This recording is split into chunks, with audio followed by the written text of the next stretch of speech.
সম্মানিত অত্র দিনী বৈঠকের মুসলিম ভাই বোন, প্রশংসা আল্লাহর জন্য, শান্তি অবতীর্ণ হোক আল্লাহ রাসূলের উপর সাল্লাল্লাহু আলাইহি ওয়াসাল্লাম।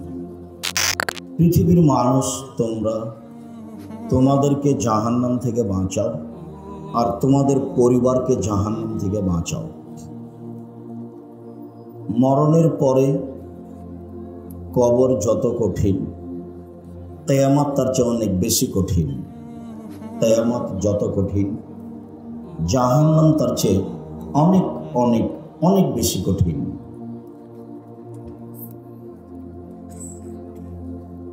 আয়েশা রাদিয়াল্লাহু তাআলা আনহা বলেন, আল্লাহর নবী সলাতে এমন কোনো দিন হয়নি যে এই দোয়াটা না পড়ে তিনি সালাম ফিরেছেন।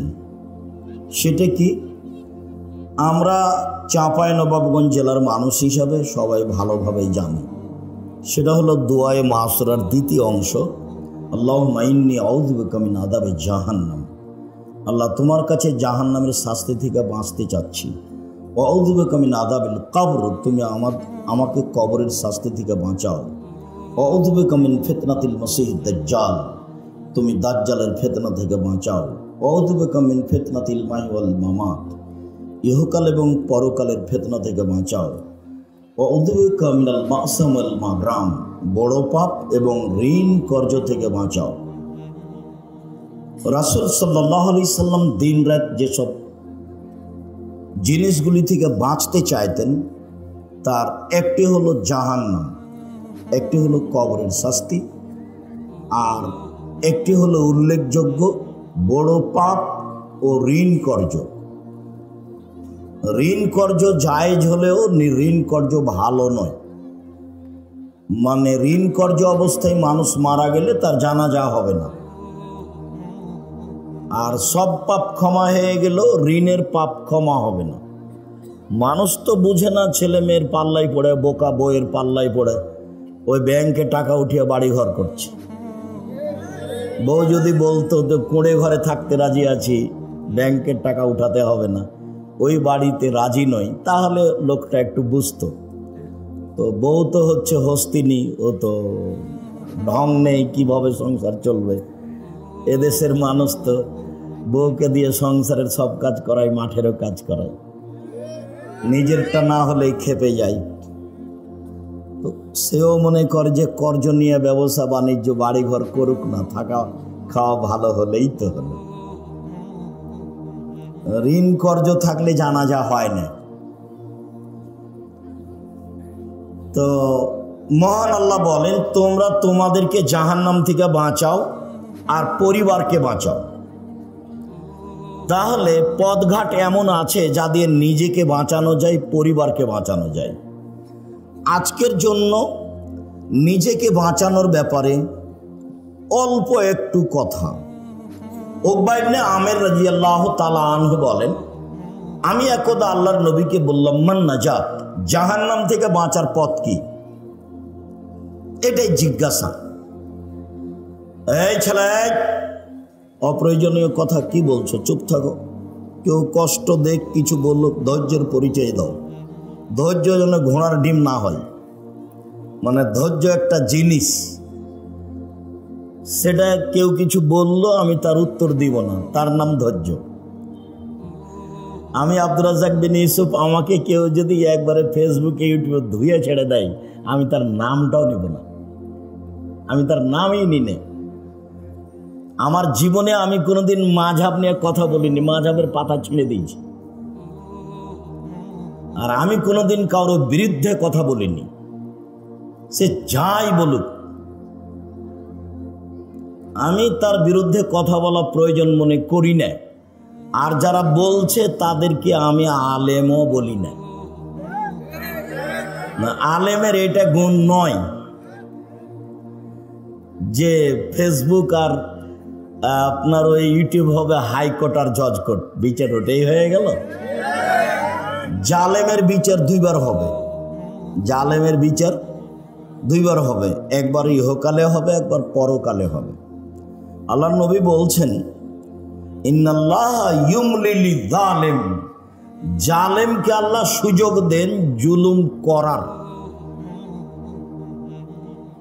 ওয়াইদা আখাযাহু লাম ইউফলিথু, আর যখন ধরেন তখন আর ছাড়েন না। মাত্র 45 মিনিট দেশ ছেড়ে দিতে হবে। কত দিন জুলুম করবে সে কথা আল্লাহ নবী বললেন না। হাদিস বুখারী মুসলিম। আল্লাহ নবী বললেন জালেমকে আল্লাহ জুলুম করার সুযোগ দেন। কত দিন জুলুম করবে এ কথা বললেন না। তার জুলুম অত্যাচারে হাজারো লাখো মানুষ জেলে হাজতে বাইরে রাস্তাঘাটে হারিয়ে যাবে, মারা যাবে, তবুও সে জুলুম করবেই। কতদিন? যতদিন উপরে ফয়সালা আছে। নইলে ১৫০০ বছর জুলুম করার সুযোগ ফেরাউন পায়। তা কেমনে পায়? লৌহ শলাকাধারী ফেরাউন যে তার বিরুদ্ধে গেছে তাকে চিৎ করে শয়ে হাতে পায়ে কাঁটা মেরে দিয়েছে, দিয়ে সাপ বিচ্ছু গায়েল তুলে দিয়েছে। তো আপনাদেরও চোখ ঢেকে বন্ধ করে আয়না ঘরে রাখাও খুব একটা যে কম তার চেতা নয়, এটাও বছর বছর কম নয়। তো জালেমের বিচার দুইবার হবে। ফেরাউন অত বোকা ছিল না। পানি দুই দিকে দাঁড়িয়ে আছে, যেখানে পানির গভীরতা 1 কিলোমিটার সেখানে পানির পাহাড়ের উঁচুতা 1 কিলোমিটার, যেখানে পানির গভীরতা 10 কিলোমিটার সেখানে পানির পাহাড়ের উঁচুতা কত? 10 কিলোমিটার। পানি তো দুই দিকে দাঁড়িয়ে আছে। তো এই রাস্তা দিয়ে মুসা আলাইহিস সালাম চলে গেলেন।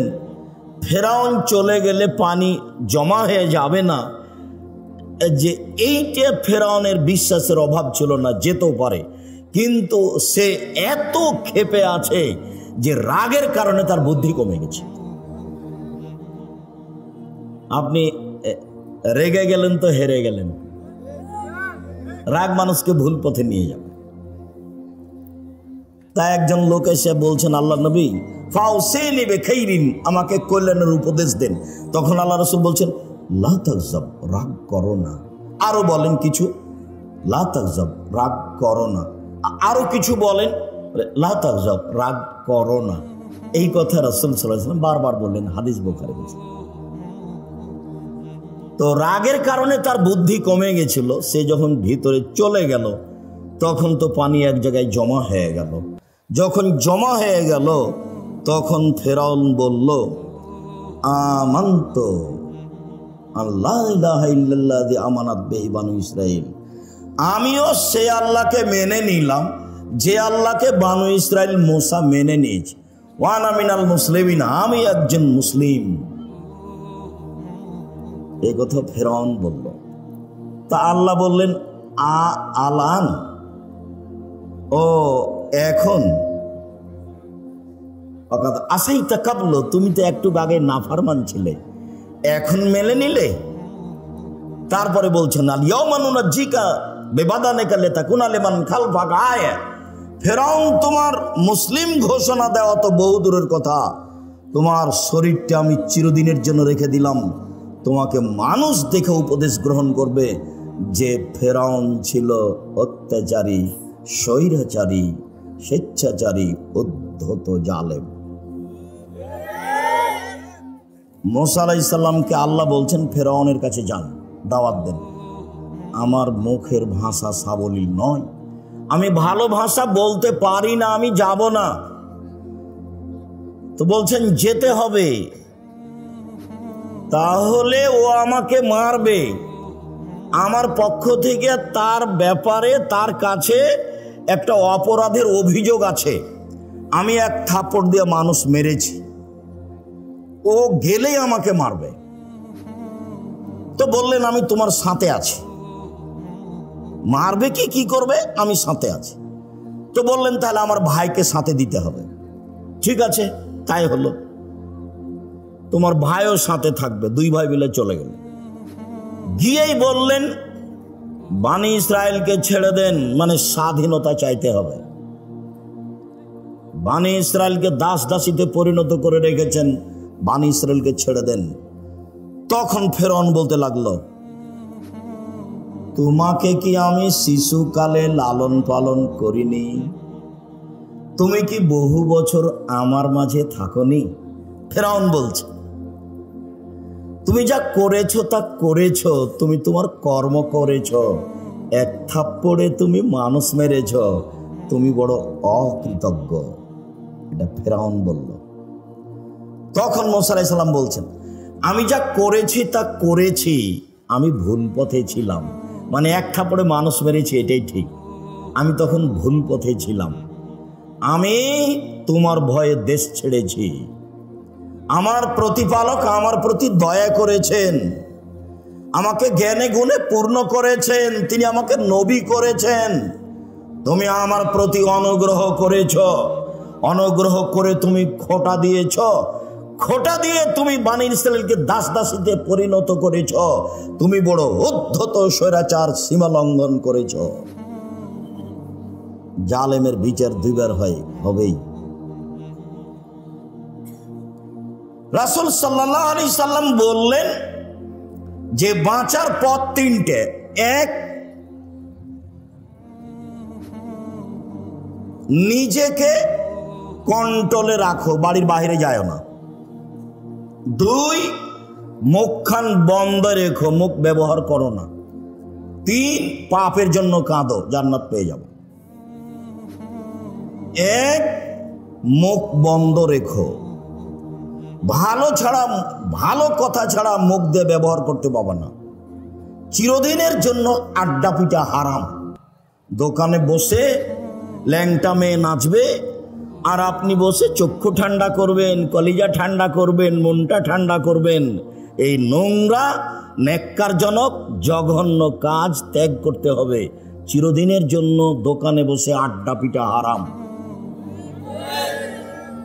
দুইজন যেখানে বসে আছে সেখানে যাবেন না। উপার্জন করে খান, 5 ওয়াক্ত সালাত আদায় করবেন, এশার সালাত আদায় করে ঘুমিয়ে যাবেন। রাত 10টায় ঘুমিয়ে যাবেন, রাত 3টায় উঠবেন, 5 ঘন্টা ঘুম হয়েছে। 3টায় উঠে কিছু 2 রাকাত সালাত আদায় করবেন, প্রয়োজনীয় জিনিস আল্লাহর কাছে চাইবেন। রাত 3টার পরে আল্লাহ মানুষের নিকটে হয়ে যায়। রাত 3টার পরে যদি মানুষ উঠে, তখন মানুষ কার নিকটে হয়ে যায়? আল্লাহর নিকটে হয়ে যায়। তখন যা বলে সেটাই গ্রহণ হয়। একাধিক সহিহ হাদিস, সে আলোচনা এখন নয়। আপাতত এই যে জাহান্নাম থেকে বাঁচার 1 নাম্বার পথ, মুখ বন্ধ রেখো। মুখ ব্যবহার করতে হবে না, ক্ষমতা দেখাতে হবে না। দাপট দেখে 2 দিন বেঁচে থাকার প্রয়োজন নেই। দাপট হারিয়ে যাবে, দাপট হারিয়ে যাবে, চিরদিন থাকবে না। ক্ষমতা চিরদিন থাকার জিনিস নয়। জরুরি প্রয়োজন ছাড়া বাড়ির বাইরে যাওয়া হবে না। উপার্জন করে আসবেন, বাড়িতে ঢুকবেন, আহাল পরিবার আছে, ছেলে মেয়ে আছে, তাদের সাথে থাকেন, কথা বলেন। 10টায় ঘুমিয়ে, এই ছেলে, জায়গার তুলনায় উপস্থিতি অনেক বেশি। আমি আপনাদেরকে আন্তরিকভাবে অনুরোধ জানাচ্ছি, আমাকে দেখতে পান আর না পান, দয়া করে মুখখান বন্ধ রাখেন কিছু সময়। আপনাকে আমি জোরালোভাবে আন্তরিকভাবে অনুরোধ জানাচ্ছি, আমি আপনার জন্য এসেছি। আপনার আমি কিছু না কিছু উপকার করবই করবো ইনশাআল্লাহ। আপনি দয়া করে কোনো সুবিধা নিতে চায়েন না, এখন এরা আপনাকে সুবিধা দিতে পারবে না। কাজে আপনি মুখখান বন্ধ রাখলে আরো 5 জন কিছু শুনবে, আপনিও কিছু শুনবেন। আর এখন যদি আপনি আপনার প্রয়োজন মিটান বা দোকান পাশে বসে কথা বলেন, তাহলে আপনার এই চরিত্রকে আমি ঘৃণা করি। আমি আব্দুর রাজ্জাক বিন ইউসুফ, চাঁপাইনবাবগঞ্জের মানুষ, মানে আমি আপনার কাছের মানুষ। আমি আপনার কাছে সবচেয়ে ভালোবাসা পাওয়ার হক রাখি। আমি আপনার কাছে সবচেয়ে বেশি দিন প্রচার করার অধিকার রাখি, এবং আপনি দিন ধর্মের ব্যাপারে আমার সাথেই পরামর্শ করবেন, এটা আমার আন্তরিক দাবি। আমি তাতে বলেছি, জাতির যদি রাস্তাঘাট করে দিতে না পারি, জাতির যদি স্কুল কলেজ করে দিতে না পারি, জাতিকে চূড়ান্ত সঠিক ধর্ম দিতে পারবো ইনশাআল্লাহ। ধর্মের ব্যাপারে জাতিকে ফাঁকি দিয়ে পরকাল হারাতে রাজি নই। আমি অন্য কাজ করি না। দিন রাত যেটা কাজ করি, 1 নম্বর কাজ হলো শিক্ষকতা করা। একবারে ক্লাসের যেটা শেষ কিতাব বুখারী সেটা পড়াই। 2 নম্বর কাজ হলো ফতোয়া লেখা। আমি শরীয়ত মোটামুটি বুঝি মানুষ হিসেবে, তবে মানুষ ভুলের ঊর্ধ্বে নয়। আমি আলহামদুলিল্লাহ ফতোয়া লিখি প্রায় 26 বছর থেকে। আর দিন ধর্ম প্রচার করি, তখন অপ্রয়োজনীয় কোনো কথা বলি না, কোনোদিন কেসা কাহিনী বলি না। একবারে 90 সাল থেকে নিয়ে এখন পর্যন্ত সব চ্যালেঞ্জ দেওয়া আছে। কোনো জায়গাতে যদি দেখা যায় যে আমি মাযহাবের ব্যাপারে কথা বলেছি বা সরকারি কথা বলেছি, তাহলে আমি জাতির সামনে কথা বলবো না। এক, মুখ বন্ধ রাখতে হবে, মুনাফিকি করে কোনো লাভ নেই। দিন রাত হ্যাঁ করে হেসে এর বিরুদ্ধে বলে এখানে সেখানে গিয়ে তাহাজ্জুদ পড়ে জান্নাত কিনে যাবে না। আরে সব এক শ্রেণীর অশিক্ষিতা মেয়ে, ওর বাপে বলেছে আমার মেয়ে master degree pass. Master degree pass যে তুমি, তো তোমার মাথায় কাপড় নেই। তুমি কে বললো তোমাকে মাস্টার ডিগ্রি পাস? তুমি কি করে শিক্ষিতা হলে? তোমাকে দেখে মানুষ পাপ করে, তোমাকে দেখলেই পাপ হয়। তুমি কিভাবে শিক্ষিতা হলে? শিক্ষিতা মানে শিক্ষা কি মানুষের ক্ষতি করে? শিক্ষা মানুষের ক্ষতি করে না শিক্ষা মানুষের উপকার করে? তো তোমার দিয়ে তো ক্ষতি হয়। আর তোমাকে আমি কি দিয়ে বলবো? তোমার কথাটা আমি পরে বলতে চাচ্ছিলাম, দুঃখিত, আগেই চলে আসছে যে আল্লাহ নবী বলছেন নবীগণের বৈশিষ্ট্য শিষ্টাচার 10টা। এটা বৈশিষ্ট্য নবীগণের। সব নবী এই শিষ্টাচার পালন করেছে, আদম থেকে নিয়ে মুহাম্মদ সাল্লাল্লাহু আলাইহি সাল্লাম পর্যন্ত সব নবী। শিষ্টাচার 1, এফাউল্লাহ, দাড়ি বড় করতে হবে। ছোট করা, চেঁচে ফেলার কোনো সুযোগ নেই। দাড়ি চেঁচে ফেললে নারীর সাদৃশ্য হয়। দাড়ি চেঁচে ফেললে মানুষ নারীর মহিলার মতো হয়ে যায়। দাড়ি চেঁচে ফেললে পুরুষত্বা কমে যায়। দাড়ি চেঁচে ফেললে চোখের পাওয়ার কমে যায়। তো নবীগণের বৈশিষ্ট্য 1, দাড়ি ছেড়ে দেওয়া তার নিজের গতিতে। 2, কাসুস সারেব, মোচ কেটে ফেলা। মোচ চেঁচে ফেলতে হবে না, কেটে ফেলতে হবে। মোচ কিছু থাকবে, এটা পুরুষের পরিচয়। 3, কাসুল আসফার, নখ কেটে ফেলা। তো তুমি একটা মাস্টার ডিগ্রি পাস মেয়ে, ম্যাট্রিক পাস করেছো, তোমার নখ বড় আছে, তুমি বলো দেখি কিভাবে তুমি শিক্ষিতা? কে তোমাকে বললো শিক্ষিতা? আমি আব্দুর রাজ্জাক বিন ইউসুফ বলিনি। তোমার বাপ যদি বলে থাকে, তোমার বাপও অশিক্ষিত মানুষ। তোমার মা যদি বলে থাকে, তোমার মাও অশিক্ষিত মানুষ। আর তোমার মা যদি কোনোদিন তোমাকে নখ কাটতে না বলে থাকে, নিশ্চিত তোমার এটা মা নয়, এটা তোমার সৎ মা। নিশ্চিত এটা তোমার খালা। সৎ মা ছাড়া তোমার কল্যাণ চাইলো না কেন? তোমার কল্যাণ চাইলো না কেন? মা তো এরকম হয় না। মার ব্যাপারে একটু পরে কথা আসছে, মা কাকে বলে, যেহেতু আদর্শ পরিবার আলোচনা। তো নখ বড় কেন? কেন নখ বড়? নবীগণের বৈশিষ্ট্য নখ কেটে ফেলতে হবে। রাস্তাঘাটে দেখেছি সেই জন্য রাখতে হবে? বিমানবালার আছে সেই জন্য রাখতে হবে? হিন্দুদের নীতি হলো কপালে টিপ দেওয়া। হিন্দুদের নীতি হলো কপালে টিপ দেওয়া। তোমার কপালে টিপ কেন? ইহুদি খ্রিস্টানদের পতিতালয়ের মেয়েদের বৈশিষ্ট্য হচ্ছে নখে নেইল পালিশ দেওয়া। ইহুদি খ্রিস্টানদের পতিতালয়ের মেয়েদের বৈশিষ্ট্য হলো নখে নেইল পালিশ দেওয়া। ইহুদি খ্রিস্টানদের পতিতালয়ের মেয়েদের বৈশিষ্ট্য হলো নখে নেইল পালিশ দেওয়া। তো তোমার নখ বড়ই বা কেন? তোমার নখে নেইল পালিশ কেন? কে জবাব দিবে? আমি যদি তোমার বাপ মাকে অশিক্ষিত প্রমাণ করতে না পারি, আমি আব্দুর রাজ্জাক বিন ইউসুফ নিজের জেলায় বক্তব্য দেওয়া ত্যাগ করলাম, জিন্দেগিতে বক্তব্য দেব না।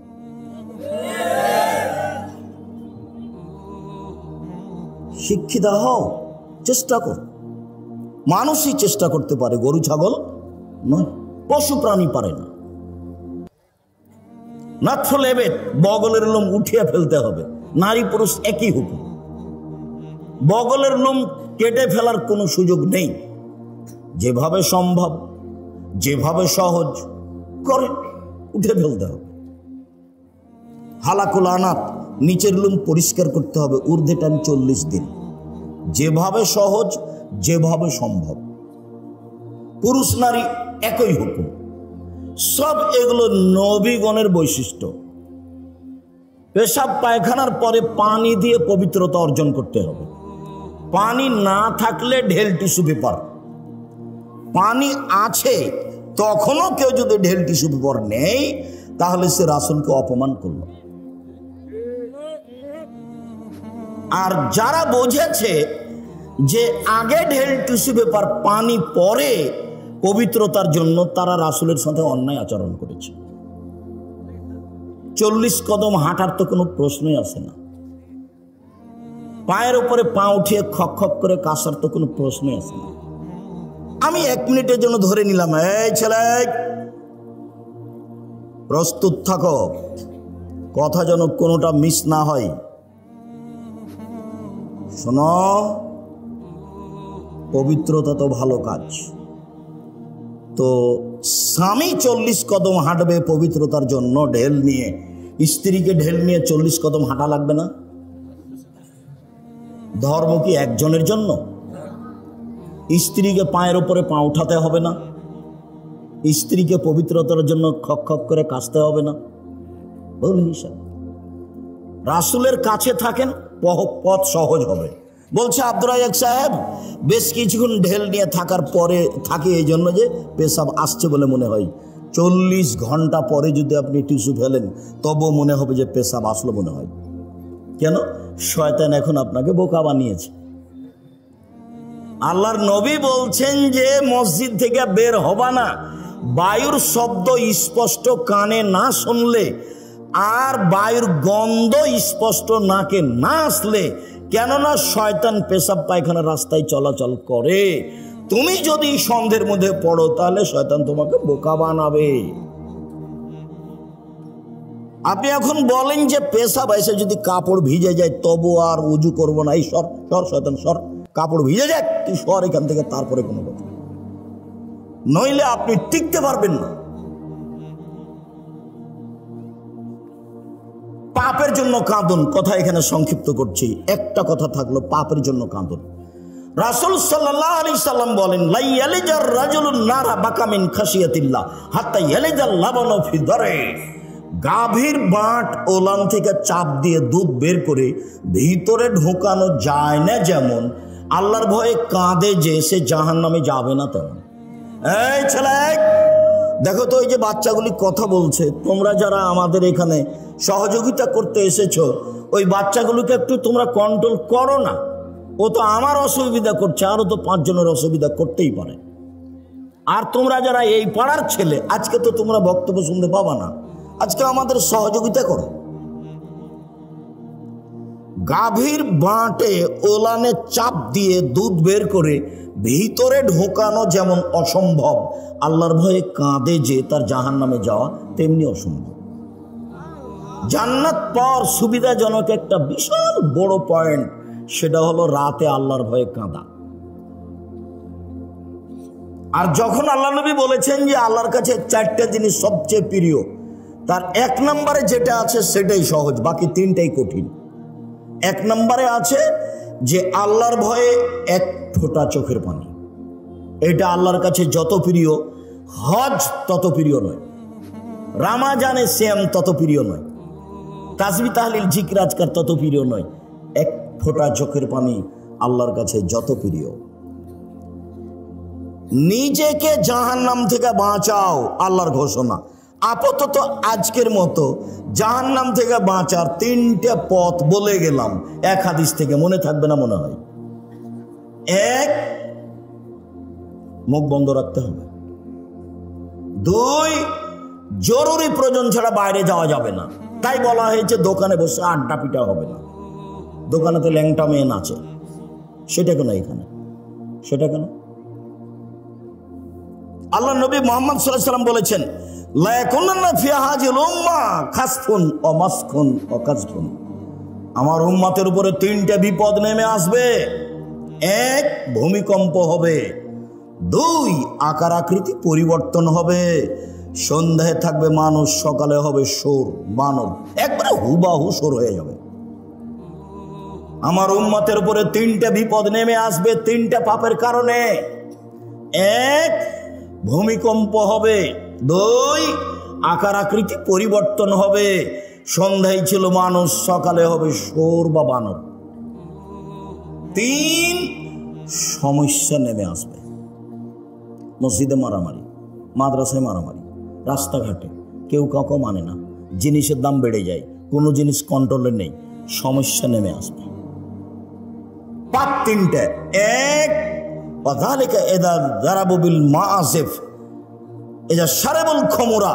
যখন মানুষ নেশাদার দ্রব্য পান করবে। এলাকাতে নেশাদার দ্রব্য আছে কিছু, যদি এটা চাঁপাইনবাবগঞ্জ না থাকারই কথা। দেখো অন্য জেলাতে যাই তখন নিজের জেলার খুব প্রশংসা করি, শিক্ষা দীক্ষা জ্ঞান গরিমা চাকরি বাকরি। বিদেশে যখন যাই তখন বলি, আরে তোমরা তো কাজ করতে এসছো, রাস্তাঘাটে কাজ করো। চাঁপাইনবাবগঞ্জের মানুষ চাকরি করে, দিন রাত তোমাকে নিয়ে আমি গর্ব করি। দেখো আমার গর্ব নষ্ট করো না। বিড়ি তামাক জর্দা সিগারেটকে চিরদিনের জন্য একবারে করে দাও, হারাম করে দাও, ও যেন তোমাকে দমাতে না পারে। একবারে শক্ত অবস্থানে যাও। বিড়ি তামাক জর্দা সিগারেট গুল নেশাদার দ্রব্য চিরদিনের জন্য হারাম।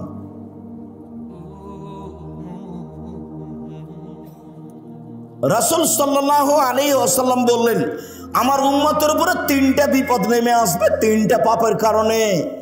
এক, আমার উম্মত যখন নেশাদার দ্রব্য পান করবে তখন তিনটা বিপদ নেমে আসবে।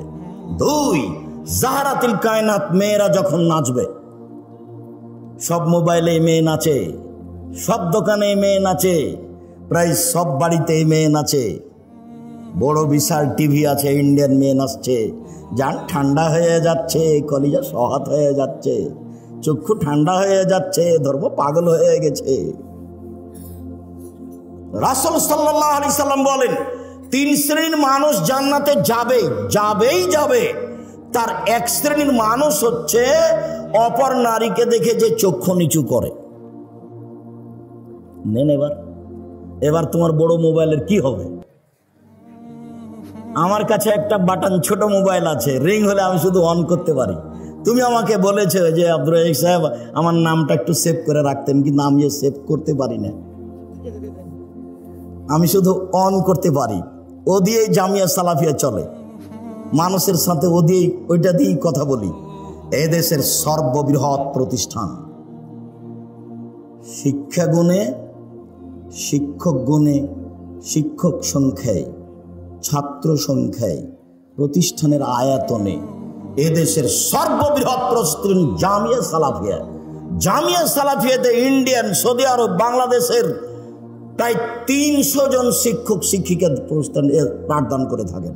এখন চলমান 4 জন আছেন মদিনা বিশ্ববিদ্যালয়ের, 4 জনের টিচার, তারা ওখান থেকে এসে শিক্ষা দিচ্ছে। সেদিন আপনারা দেখে এসেছেন, তার নাম জামিয়া সালাফিয়া।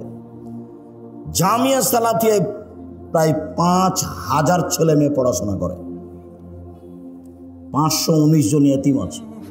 জামিয়া সালাফিয়া ডাঙ্গিপাড়া পবা রাজশাহী প্রায় 40 বিঘা জমির উপর অবস্থান করে। মেয়েদের যেটা শাখা এখন গড়তে যাচ্ছে সেটা 60 থেকে 70 বিঘা। যেটা রূপগঞ্জ জামিয়া সালাফিয়া ঢাকা, সেটা প্রায় 100 বিঘা জমির উপরে, 22 বিঘা মেয়েদের জন্য। সর্বোচ্চ প্রতিষ্ঠান এদেশের শিক্ষা মানে, শিক্ষা গুণে, শিরক মুক্ত প্রতিষ্ঠান জামিয়া সালাফিয়া, বিদআত মুক্ত প্রতিষ্ঠান জামিয়া সালাফিয়া, দল মুক্ত প্রতিষ্ঠান জামিয়া সালাফিয়া, সংগঠন মুক্ত প্রতিষ্ঠান জামিয়া সালাফিয়া, হিংসা মুক্ত প্রতিষ্ঠান জামিয়া সালাফিয়া, দেশের সর্ববৃহৎ প্রতিষ্ঠান জামিয়া সালাফিয়া। জামিয়া সালাফিয়া চাঁপাইনবাবগঞ্জের প্রতিষ্ঠান। চাঁপাইনবাবগঞ্জের লোক এটা করছে, চাঁপাইনবাবগঞ্জের লোকের জন্য এটা গৌরব। অতএব আমি আপনার ছেলের সার্বিক কল্যাণ কামনা করি, এ কথাই ঠিক। সম্মানিত দ্বীনী ভাই বোন, রাসূল সাল্লাল্লাহু আলাইহি সাল্লাম বললেন, মেয়েরা যখন নাচবে তখন 3টা বিপদ নেমে আসবে। 2, 3, অজারাবু বিল মাযিফ, যখন বাদ্যযন্ত্র প্রকাশ পাবে তখন তিনটা বিপদ নেমে আসবে। সব বাড়িতেই বাজনা বাজে, সব দোকানেই বাজনা বাজে, সবার কানেই বাজনা চলে, ল্যাংটা মেয়ে নাচে সবার কানে।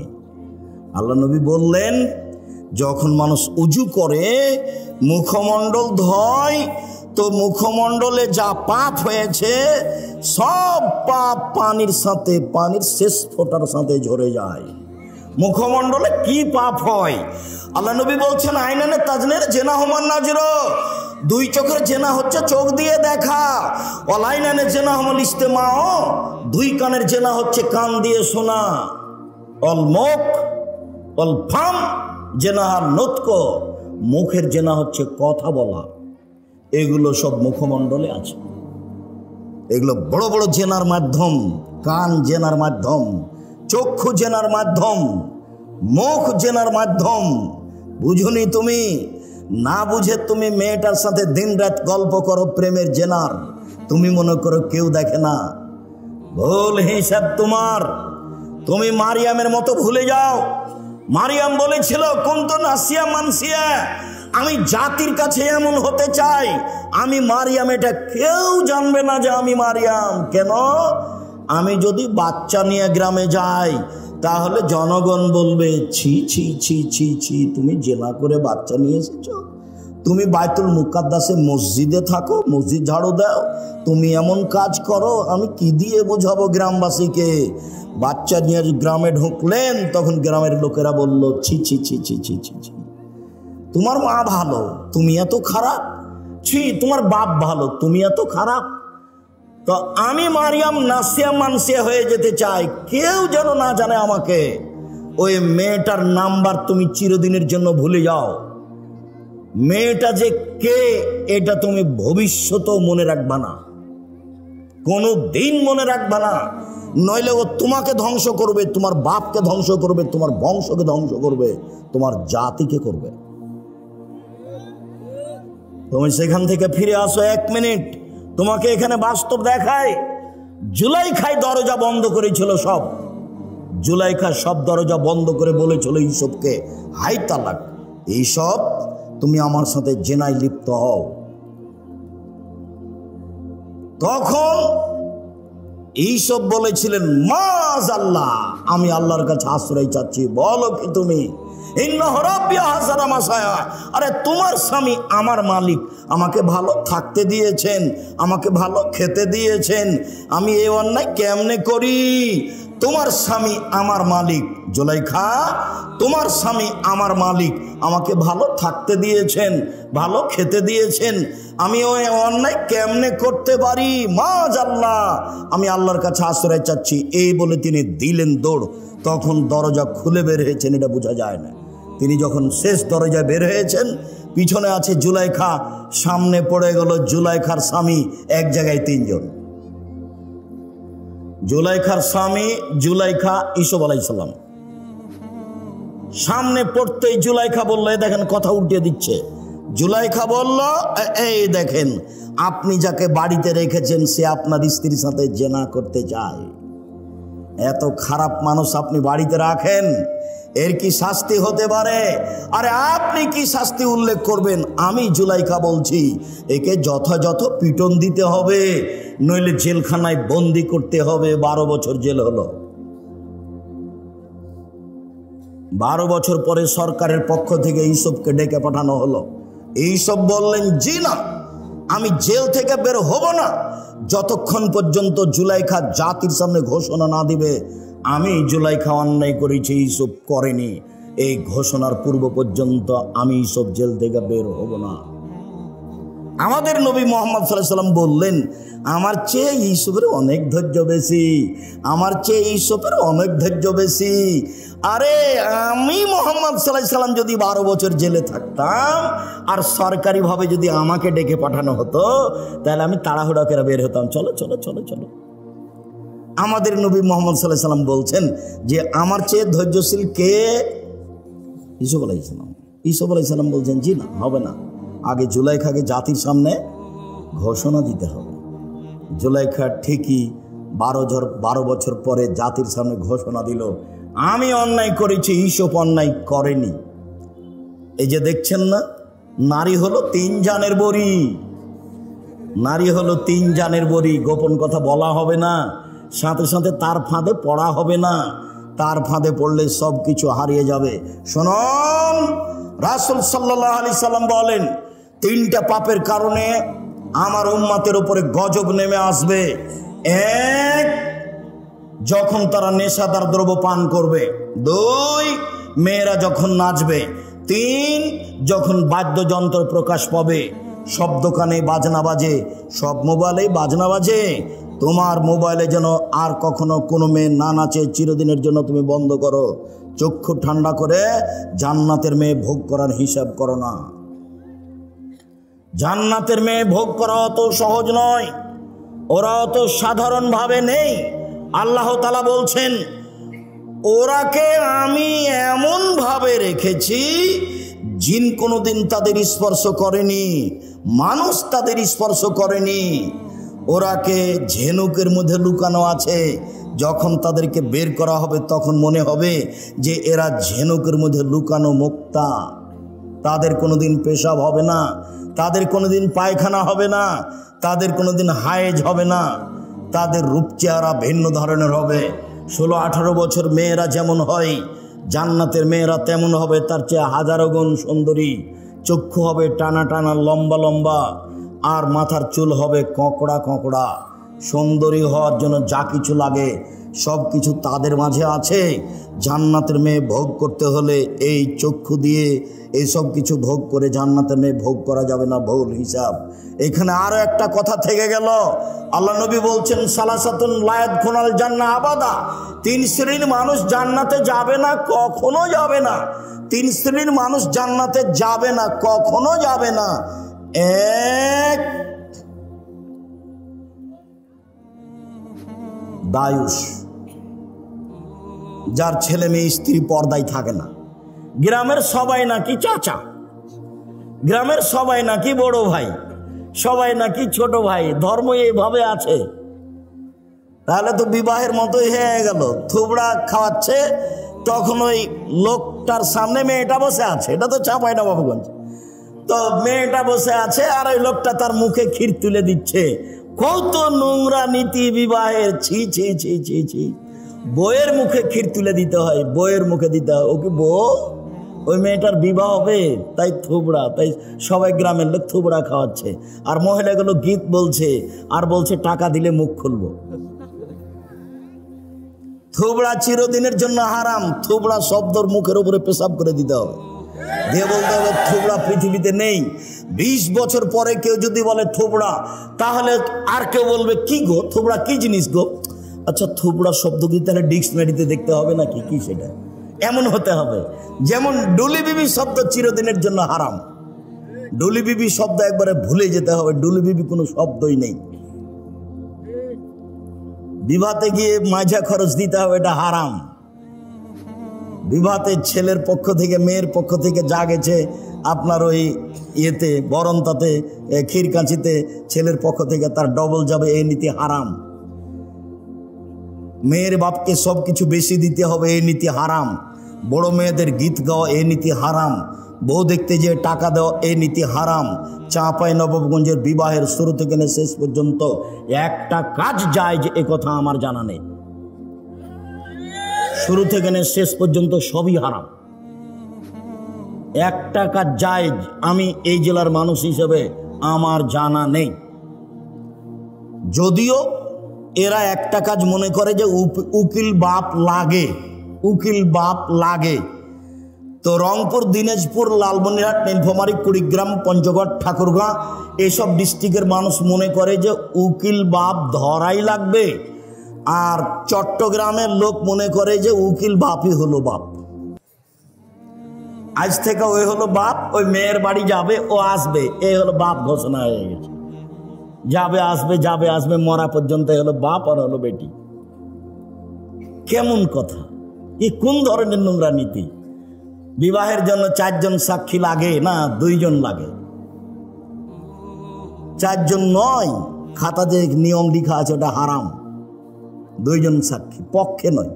একটা বিবাহ জায়েজ হওয়ার জন্য কয়টা সাক্ষী? দুইজন, বাস কোর্টের বিবাহ বাতিল।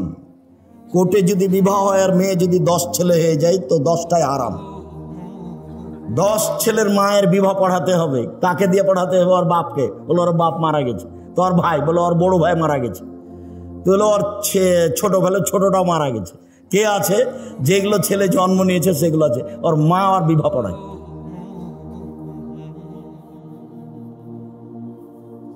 বিবাহ পড়াতেই হবে। কোর্টের বিবাহ বাতিল, কোর্টের বিবাহ বাতিল, কোর্টের বিবাহ বাতিল। আমি বলিনি ও কথা, মুহাম্মদ সাল্লাল্লাহু আলাইহি ওয়াসাল্লাম বলেছেন। বলছিলাম আল্লাহ তাআলা বলেন, তোমরা নিজেদেরকে জাহান্নাম থেকে বাঁচাও, পরিবারকে জাহান্নাম থেকে বাঁচাও। দেখি পরিবারকে কিভাবে জাহান্নাম থেকে বাঁচানো যায়।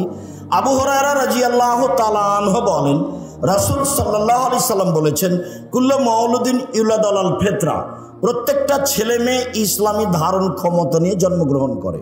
প্রত্যেকটা ছেলে দাড়ি ছেড়ে দিতে পারবে, এই ক্ষমতা আছে। প্রত্যেকটা মানুষ মোচ কাটতে পারবে, এই ক্ষমতা আছে। প্রত্যেকটা মেয়ে মাথায় কাপড় দিতে পারবে, এই ক্ষমতা আছে। আল্লাহ নবী বলছেন সবাই ইসলামী নিয়ম নীতি ধারণ ক্ষমতা নিয়ে জন্মগ্রহণ করে। ফাবু ইউহাবেদানিহি, তার বাপ মা তাকে ইহুদি করে দেয়। ইমাজ্জেশনিহি, তার বাপ মা তাকে আগুন পূজক করে দেয়। ইনাসরানিহি, তার বাপ মা তাকে খ্রিস্টান করে দেয়। বাপ মা ছেলে মেয়েকে যেভাবে গড়ে তুলে সেইভাবে গড়ে উঠে। চাঁপাই নবাবগঞ্জের ভাষাতে সঙ্গ দোষে লোহা ভাসে। এটাই হলো বুখারী মুসলিমের হাদিসের তরজমা। সঙ্গ দোষে লোহা ভাসে। এবার তুমি বলো, মেয়েটা ক্লাস 10-এ পড়ে, তার মাথায় কাপড় নেই, এই কাজটা কে করেছে? ওর মা। আমি বলছি ওটার মা নয়, ওটা ওর সৎ মা। ওর মা বলবে, এক মাথায় কাপড় নিতে বাইরে না, কোথায় যাচ্ছিস? তো ভেঙে দেবে একবারে। ওর মা সব সময় গরম হয়ে থাকবে তার বাচ্চার উপরে। হ্যাঁ, কোথায় গেছিলি এখন? এতক্ষণ গেছিলি কোথায়? ও তো পাহারাদার, আল্লাহ রাসূল বলছে। সঙ্গ দোষে লোহা ভাসে, এটা বুখারী মুসলিমের হাদিসের সারমর্ম কথা। বাপ মা যদি ইহুদি হয়, ছেলে মেয়ে ইহুদি হয়ে গড়ে উঠবে। বাপ মা যদি খ্রিস্টান হয়, ছেলে মেয়ে খ্রিস্টান হয়ে গড়ে উঠবে। বাপ মা যদি আগুন পূজক হয়, ছেলে মেয়ে আগুন পূজক হয়ে গড়ে উঠবে।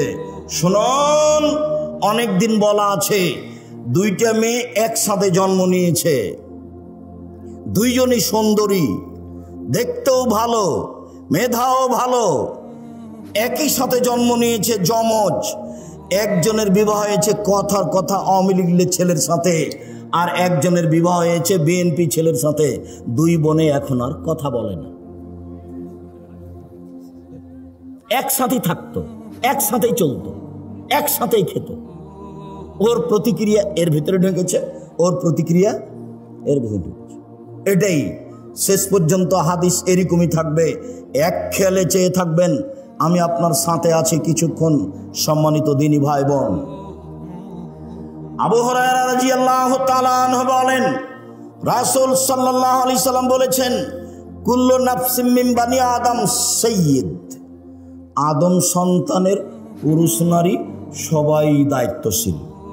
সবাই নিজ নিজ দায়িত্ব পালন করবে। আদম সন্তানের সবাই দায়িত্বশীল। তাহলে বাপ আর রাজুল সাইয়্যিদ ফি বাইতি আহলিহি, বাপ হচ্ছে তার পরিবারের উপরে দায়িত্বশীল। বাপ হলো তার পরিবারের উপরে দায়িত্বশীল। ওয়াল মারআতু সাইয়্যিদাতু বাইতিহা, আর মহিলা হচ্ছে বাড়ির দায়িত্বশীলা। আল্লাহ নবী যখন বাপের কথা বললেন তখন বললেন পরিবার, আর যখন মায়ের কথা বললেন তখন বললেন বাড়ি।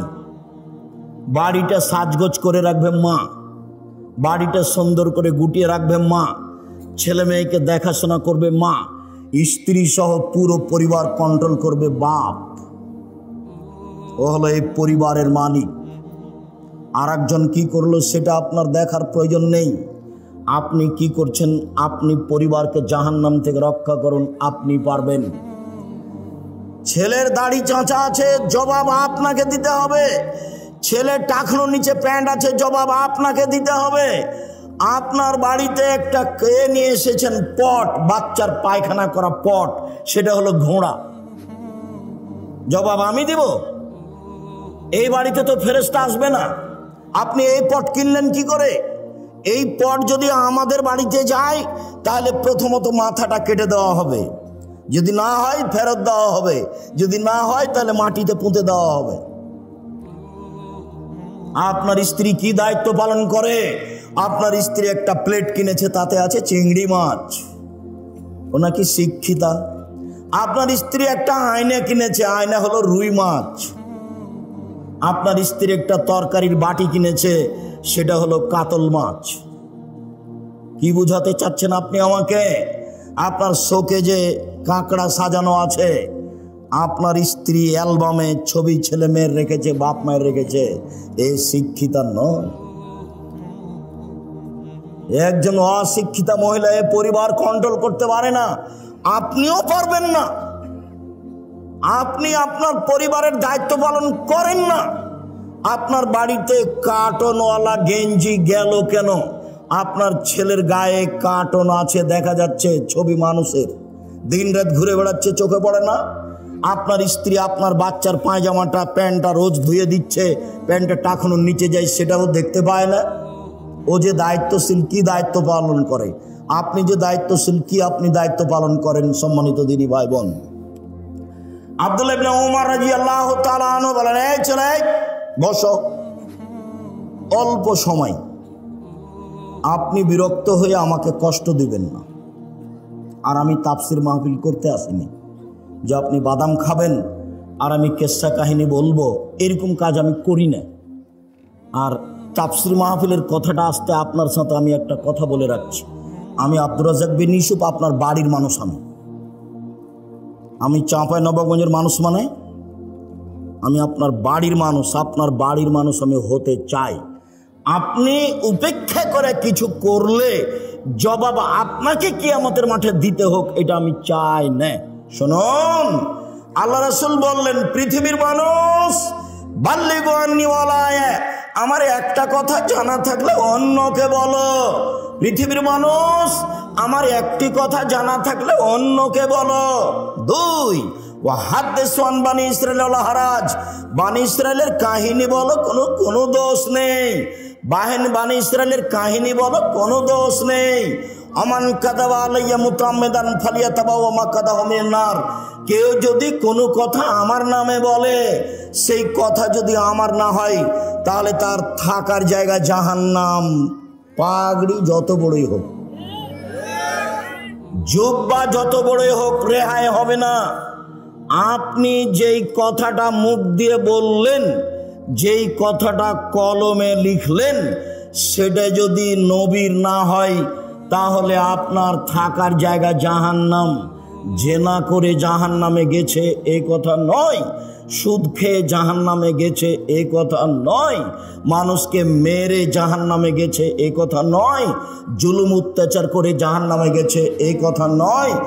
ধর্মের নামে একটা কথা বলেছে যেটা রাসূলের নয়।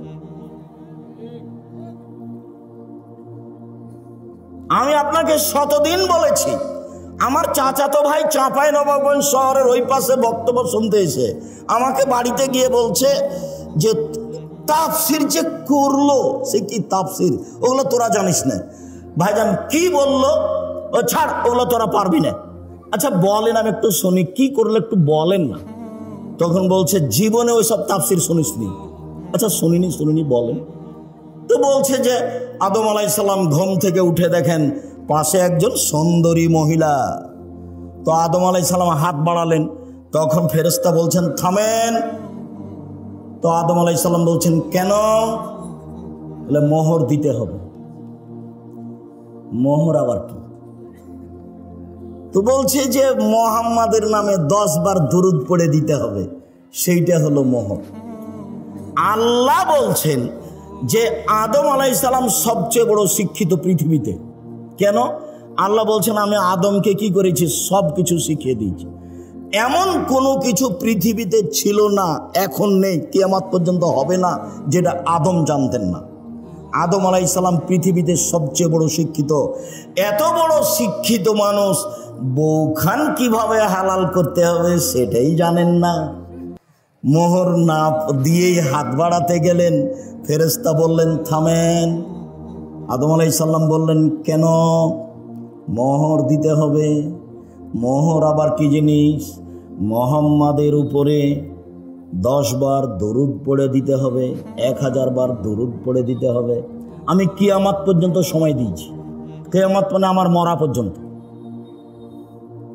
যেমন কোরআন মাজিদের গায়ে শরীফ লিখা আছে, আমি সময় দিয়েছি কিয়ামত পর্যন্ত, না আমার মরা পর্যন্ত।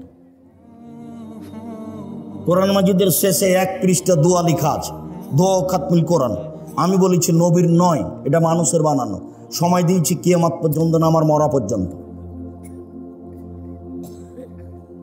আপনি মনে কষ্ট নিয়েন না, আমি আপনার ভাই। আপনি মনে কষ্ট নিয়েন না, আমি আপনার ভাই। আপনি মনে কষ্ট নিয়েন না, আমি আপনার ভাই, আমি আপনার ছেলে। আপনার বাড়িতে লেখাপড়া করে আমি মানুষ হয়েছি, আপনার সামনে আমি হক কথা বলবো, এটা আমার অধিকার আছে। আপনি যদি কিছু মনে করেন আমি দুঃখিত, আপনি দায়িত্ব পালন করেননি। এই জন্য মকসুদুল মুমিনিন বইয়ে প্রথমে লেখা আছে 1 ওয়াক্ত নামাজ কাজা করলে 80 হোক বা জাহান্নামে থাকতে হয়। প্রমাণ করেন দেখি, প্রমাণ করেন দেখি। বইয়ের এক জায়গাতে হেডলাইনে লেখা আছে অবিবাহিত ছেলে মেয়ের পড়া নিষেধ। অবিবাহিত ছেলে মেয়ের পড়া নিষেধ। যে দেখে সেই পড়ে, যে দেখে সেই পড়ে, যে দেখে সেই পড়ে। আমি নিজে পড়ে দেখলাম, আমি নিজেও পড়ে দেখলাম, দেখি কি আছে। আমি তো বিবাহিত মানুষ, আমি তো আর নায়ের মধ্যে নেই, তা আমি পড়ে দেখলাম। এখন লেখা আছে ভরা পেটে স্ত্রী মিলন হলে ছেলে ভ্যাংচা হয়, সফরের পূর্বে স্ত্রী মিলন হলে ছেলে কানা হয়, চন্দ্র সূর্য গ্রহণে স্ত্রী মিলন হলে ছেলে টেরা হয়। এসব কথা লেখা আছে। আল্লাহর কসম, আমি আব্দুর রাজ্জাক বিন ইউসুফ আপনার কাছের মানুষ, আল্লাহর কসম এগুলো সত্য কথা নয়, বরং কোরআনের বিরোধী। আল্লাহ বলছেন নিসাউকুম হারসুল লাকুম ফাতু হারসাকুম আনশিতুম। পৃথিবীর মানুষ তোমাদের স্ত্রী তোমাদের জমি, পৃথিবীর মানুষ তোমাদের স্ত্রী তোমাদের ক্ষেত, পৃথিবীর মানুষ তোমাদের স্ত্রী তোমাদের জমি। তোমরা তোমাদের জমিতে আসো তোমাদের ইচ্ছা মতো, সকালেই কি, দুপুরেই কি, ভরা পেটেই কি, সফরের পূর্বেই কি, চন্দ্রগ্রহণ লাগলেই কি আর না লাগলেই কি। ঋতু হাইজ অবস্থায় স্ত্রী মিলনে যাবা না, বাস। এটা আল্লাহর দেওয়া বিধান। পৃথিবীর মানুষ, আমার একটি কথা জানা থাকলে অন্যকে বলো। পৃথিবীর মানুষ, বানি ইসরায়েলের কাহিনী বলো, কোনো দোষ নেই, মানে সত্য কাহিনী হতে হবে। 1 মিনিট, সত্য কাহিনী হতে হবে 1 মিনিট। 1 মিনিট বলে কি বলতে চাচ্ছেন আব্দুর রাজ্জাক সাহেব? হ্যাঁ, একটা সত্য কাহিনী দেখাই। ইস্তারা রাজুলুন মিন রাজুলিন আকারান। একটা লোক একটা লোকের কাছে জমি কিনে নিয়েছিল হাজার হাজার বছর পূর্বে। জমি চাষ করতে গিয়ে স্বর্ণের পাতিল পেল।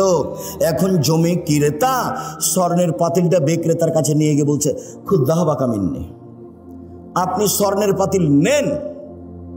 ইস্তারে তো মিনকাল আর ধরমাপ্তা মিনকা দাব, আমি আপনার কাছে জমি কিনে নিয়েছি, স্বর্ণের পাতিল কিনে নিনি, নেন নেন। তখন বিক্রেতা বলছে বাইতুল জমা ফিহা, জমিও বিক্রি করেছি, জমিতে যা ছিল সবই বিক্রি করেছি, পাতিল নেব না। হাদিস বুখারী মুসলিম, হাজার হাজার বছর আগের কাহিনী। এই হলো বানি ইসরায়েলের কাহিনী। পৃথিবীর আলেম ওলামা, তোমরা বানি ইসরায়েলের কাহিনী বলো। ও মুফাসসির সাহেব, আপনি বানি ইসরায়েলের সত্য কাহিনী বলেন, আপনি সহিহ হাদিস বলেন। যদি আপনার কোনো কথা এমন হয়ে যায় যেটা নবীর নয়, তখন থাকার জায়গায় জাহান্নাম, পথ ঘাট থাকবে না। যোদ্ধা যত বড়ই হোক, পীর যত বড়ই হোক, লাভ হবে না, বাঁচার কোনো পথ নেই। হাদিস বুখারী মুসলিম। আল্লাহ নবী বলছেন কাফাবিল মারে কাদওয়ানি হাদাসা বিকুল্লি মা সামিয়া, মুখ দিয়ে কথা বলার পূর্বে ও যেন তদন্ত করে দেখে, তদন্ত না করে যেন কোনো কথা ধর্মের নামে না বলে। বন্ধ থাক, ধর্ম বন্ধ থাক, তুমি বলিও না। বলতে গেলে দেখে বলিও। আমি বলছি না যে আপনি কাঁদমাশা করিয়েন না উজুতে, আমি এই কথা বলছি না। আমি বলছি আপনি কাঁদমাশা করেন, কিন্তু যদি নবীর না হয়ে থাকে তাহলে আপনার কি হবে? আপনার আমি এটা বন্ধ করতে আসিনি। আপনি বলেন আল্লাহুম্মা সাল্লি আলা সাইয়্যিদিনা নাবিয়ানা মুহাম্মদ বলেন। আমি আপনাকে নিষেধ করিনি, এই কাজ আমি করি না। আপনি বলেন। আমি যেটুকু বলছি সেটুকু হচ্ছে এইটা যদি নবীর না হয় তাহলে আপনার কি হবে, তাকে আপনি তদন্ত করেন, নবীর প্রমাণ হোক। আপনি একজন বড় মুফাসসির, আপনি একজন বড় মুফাসসিরের সহযোগী, আপনি এমনটা করছেন, যদি রাসূলের না হয় তাহলে আপনার এবং তার কি হবে, এইটা আপনি বিবেচনা করছেন না কেন? আমি তো মনে করছি এইভাবে তাফসির করাটা ঠিক ওই রকম। কেমন? ফাতেমা যেমন বলেছিলেন, ফাতেমা কান্দিয়া কয় আজ বুঝি হুসাইন কারবালাতে শহীদ হয়। ফাতেমা কান্দিয়া কয় আজ বুঝি হুসাইন কারবালাতে শহীদ হয়। যেদিন হুসাইন কারবালাতে শহীদ হচ্ছেন ইরাকের মাটিতে, তার 49 বছর আগে ফাতেমা মারা গেছেন। কতদিন আগে মারা গেছেন? 49 বছর আগে। তাহলে ফাতেমা এভাবে কিভাবে বলবেন? তাহলে তো ধর্মের কথা, আমি যদি এরকম বক্তা হই তাহলে আমার কথা হয়ে গেল ওইরকম পুথির গানের মতো, 6 মাসের রাস্তা মর্দ 6 দিনে গেল, ঘোড়ায় চড়িয়া মর্দ হাঁটিয়া চলিল। ধর্ম এরকম নয়। কেউ যেন চোখে আঙ্গুল না ঢোকাতে পারে এইভাবে বলার চেষ্টা করেন। তবে মানুষ হিসেবে কোনো জায়গাতে ত্রুটি থাকতেও পারে। আবু মুসা আশআরী রাদিয়াল্লাহু তাআলা আনহু বলেন, রাসূল সাল্লাল্লাহু আলাইহি সাল্লাম বলেছেন, আইয়ুমা রাজুলিন লাহু ওয়ালিদা, কারো যদি একটা কাজের মেয়ে থাকে, কাজের মেয়ে, ফাআদাবাহা ফাসানা তাদিবাহা, তাকে যদি শিষ্টাচার শিখিয়ে দেয়, সুন্দর শিষ্টাচার শিখিয়ে দেয়, আল্লামাহা ফাসানা তালিমাহা, তাকে যদি বিদ্যা শিখিয়ে দেয়, সুন্দর বিদ্যা শিখিয়ে দেয়, ফালাহু আজরান, তার জন্য ডবল নেকি রয়েছে। কাজের মেয়েকে বিদ্যা শিখাতে হবে, কাজের মেয়েকে শিষ্টাচার শিখাতে হবে। শিষ্টাচার কি জিনিস? নখ বড় কেন? শিষ্টাচার গ্রহণ করো, কেটে ফেলো। কপালে টিপ কেন? শিষ্টাচার গ্রহণ করো, টিপ তুলে ফেলো। শোনো, যেই ওই পায়ে যেগুলো বাজে সেগুলো কি? নূপুর। এই বাজনা নূপুর কেন? এটা শয়তানের বাজনা, খুলে ফেলো। এইভাবে চুল বেনি করে উপরে ধামাওয়ালিদের মতো করে রেখেছো কেন? এই শিষ্টাচার বন্ধ করো। শিষ্টাচার কি জিনিস? শিষ্টাচার কি জিনিস? আম্মু বাড়ি থেকে বের হলে আমাকে সালাম দিয়ে বের হও, শিষ্টাচার। আম্মু বাড়িতে ঢোকার সময় সালাম দিয়ে ঢোকো, শিষ্টাচার। আম্মু পড়তে বসলে নাসফালাক ইখলাস রব্বে জিদনি ইলমা বলে পড়তে বসো, শিষ্টাচার। আম্মু ডান পায়ের জুতা আগে পরো, বাম পায়ের জুতা পরে পরো, শিষ্টাচার। আম্মু বাম পায়ের জুতা আগে খুলো, ডান পায়ের জুতা পরে খুলো, শিষ্টাচার। আম্মু টয়লেটে ঢোকার সময় দোয়া পড়ো, বের হওয়ার সময় দোয়া পড়ো, শিষ্টাচার। আম্মু মসজিদে ঢুকলে ডান পা আগে দাও, বাম পা পরে দাও, শিষ্টাচার। আম্মু মসজিদ থেকে বের হলে বাম পা আগে দাও, ডান পা পরে দাও, শিষ্টাচার। শিষ্টাচার দিয়ে, ইসলামী শিষ্টাচার দিয়ে দিন রাত পূর্ণ হয়ে আছে। আম্মু ডান হাতে গিলাস ধরো, 3 শ্বাসে পানি পান করো, শিষ্টাচার। ফিলিস্তিনের লোকেরা অরিজিনাল আরবি, মূল আরবি। ফিলিস্তিনের লোকেরা একবারে নগদ আরবি, কিন্তু তারা নিচে নামতে নামতে নামতে এমন নেমেছে যে শিষ্টাচার টোটালেই ভুলে গেছে। আব্দুর রহিম মিশর আজহারে পড়তো, সেই সুবাদে গাজা ফিলিস্তিনের লোকেরা যারা মিশরে এসেছিল ওদের আমরা বাছাই করে কয়েকশো লোককে কয়েকবার সহযোগিতা করেছি। তো আমি সেদিন সহযোগিতা দিচ্ছি আপনাদের পক্ষ থেকে। তা আমি যখন দিচ্ছি তখন বাম হাতে নিল, আর একজন বাম হাতে নিল। আমি দেওয়া বন্ধ করে বক্তব্য দিলাম। আমি আরবিতে শুনলাম, ওরা তো আরবি আমার চেয়ে বেশি বুঝে। যখন বললাম বাম হাত হলো শয়তানের জন্য, ডান হাত হলো রাসূল বলছেন খাওয়ার জন্য, পবিত্রতার জন্য। আয়েশা রাদিয়াল্লাহু আনহা বলছেন রাসূলের ডান হাত খানটা পবিত্র কাজের জন্য, খাওয়ার জন্য, আর বাম হাত খানটা লেখালা এই পেশাব পায়খানার জন্য, অমিন কাদারা, আর যে খারাপের ময়লার জন্য। ওরা একবারে গুলগুলা হয়ে বুঝলো আরবি, ওরা তো আরবিতেই জন্ম। এবার বললাম নেন, তখন বাম হাত বাড়িয়ে গেল। কেন বলেন তো? আদাত, অভ্যাস। বক্তব্য বুঝলো ঠিকই, কিন্তু যেটা চলমান অভ্যাস সেটা পরিবর্তন সহজে করতে পারলো না। বাম হাতে নিচ্ছে, বাম হাতে নিচ্ছে, বাম হাতে খাচ্ছে, বাম হাতে চা ধরছে। শয়তান খায় বাম হাতে, পেশাবের কাজ বাম হাতে, পায়খানার কাজ বাম হাতে, ছুঁচে বাম হাতে। মানুষ কি করে? ছুঁচে বাম হাতে, পায়খানা লাড়ে বাম হাতে। আচ্ছা, আপনি বাম হাতে চা খাচ্ছেন, আপনার একটু মানবতা নাই? আপনি শিক্ষিত মানুষ, কে বললো? আমি বলিনি ভাইজান, আমি কোনোদিন বলিনি। আপনাকে আমি গরু ছাগলের মতো মনে করি। বুঝেও বুঝে না, ওরা অন্তর আছে বুঝে না, দেখেও দেখে না, ওরা চক্ষু আছে দেখে না, শুনেও শুনে না, ওরা কান আছে শোনে না। উলাইকা কালানাম, তারা পশু প্রাণীর মতো, তারা গরু ছাগলের মতো, তারা কুকুর শ্রীর মতো। ভালো মজা তার চেয়ে বেশি, তার চেয়ে বেশি খারাপ। যে শ্বশুরের কাছে যৌতুক নেই সে কুকুর শ্রীগালের চেয়ে বেশি খারাপ। 24 ঘন্টার মধ্যে সন্দেহ হতে হতে মোটরসাইকেল ফেরত দিতে হবে। খালি মায়েরা বলছে, মায়েরা খালি বেটার সামনে গল্প করছে, আব্বু অমুক অমুক ছেলের শ্বশুর না বাড়ির সব কিছু ফার্নিচার সাজিয়ে দিল। খালি মায়ের সামনে এগুলো, মায়ের গল্প, ছেলের সামনে মা এগুলো গল্প করছে। মেয়ের বাপ ফার্নিচার সাজিয়ে দিবে, তুমি কি বলবে মাকে? আম্মা দিন মজুরি করে খেলেও শ্বশুরের জিনিস নেব না, প্রয়োজনে ভিক্ষা করে যদি খেতে হয় তবু শ্বশুরের জিনিস নেব না, বরং শ্বশুরকে একটা বছর শেষে লুঙ্গি কিনে দিব। যৌতুক চিরদিনের জন্য হারাম। ভিক্ষা করা টাকা দিয়ে চাউল কিনে ভাত খেয়ে ইবাদত কবুল হবে, যৌতুকের টাকা দিয়ে চাউল কিনে ভাত খেয়ে ইবাদত কবুল হবে না। এই যে বললাম, এভাবে দেখি কিয়ামত পর্যন্ত সময় থাকলে কোন মায়ের বেটা এভাবে ধরতে পারে। যৌতুকের টাকা দিয়ে চাউল কিনে ভাত খেয়ে ইবাদত কবুল হবে না, যৌতুক ফেরত দিতে হবে। কাজ করে খেতে শিখতে হবে, শ্বশুরের সাথে নয়। ঘর জমায় হয়ে কাজ করতে রাজি নয়, দিন মজুরি করে খেতে রাজি আছি। নিজের ব্যক্তিত্ব বিক্রি করতে রাজি নয়। মানুষের বাড়িতে কাজ করে খাবো, সারাদিন কাজ করব, বিকেলে 600 টাকা পাবো। এই যে 600 টাকার মালিক আমি।